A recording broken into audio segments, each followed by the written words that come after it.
be fun to make like we already talked, like it would be fun to fight. I think it was third or fourth gen at the time. It must have been third gen still, actually. It would be fun to fight the leaders as if they were real people. You know, like a human AI controlling them instead of stupid game AI. And so back then, I came up with a bunch of pun names and sprited the badges, came up with the badge names. And I put that all into an image file and sat on that because, I mean, I was having fun coming up with ideas, and what was I going to do with it? I had some RPG Maker experience from when I was younger. We met in an RPG Maker community. But it's not like I could go make a Pokemon game. ROM hacking tools were, Essentials didn't exist yet. So... Oh, you're old. I know, right? So I just kind of sat on that image when I was 14. And I found that a couple years later on. And this was after Diamond and Pearl had come out, and we now had the option of Wi-Fi.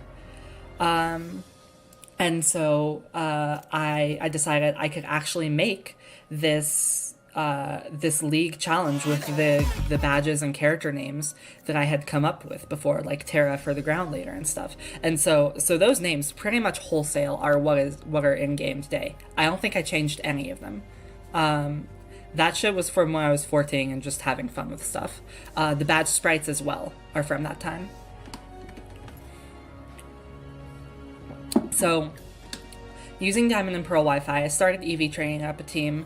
Tara was the first gym leader that I was going to do anything with, and I figured her challenge would be like 2 versus 2 doubles.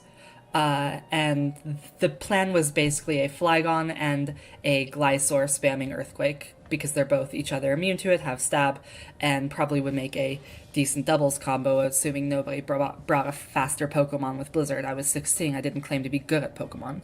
But that was the first iteration of the Reborn League that ever existed.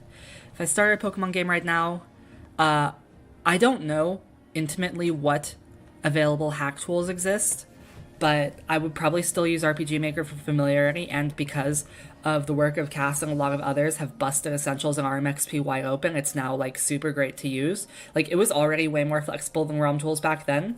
Thank you for the sub, Aaron. But I feel like it's really only gotten substantially better, in large part due to her work. So thanks to Hailey.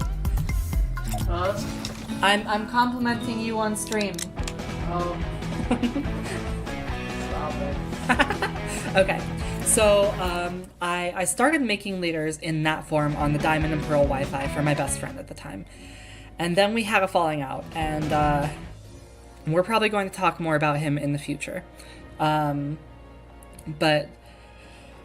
some time passed. A couple years later, when I was in the tail end of high school, hanging out backstage in theater, I started just spriting the leaders because I was like, I found this old file with the badges and stuff from a friendship that I was no longer in, but I was still in the community that he knew. And so I just kind of started making leaders during dress rehearsals for fun. And again, Tara was the first one I sprited. The base of her personality was a ground leader whose personality is like an earthquake, which is why she is like she is. So I started just doing sprites at random, and I made the challenge open to the group of friends I was on at the time, which was a site called Monkey Pro, which was an old RPG Maker community that technically still exists, but not in any meaningful way. It's basically just a group of like 15 to 20 of us that have been friends since I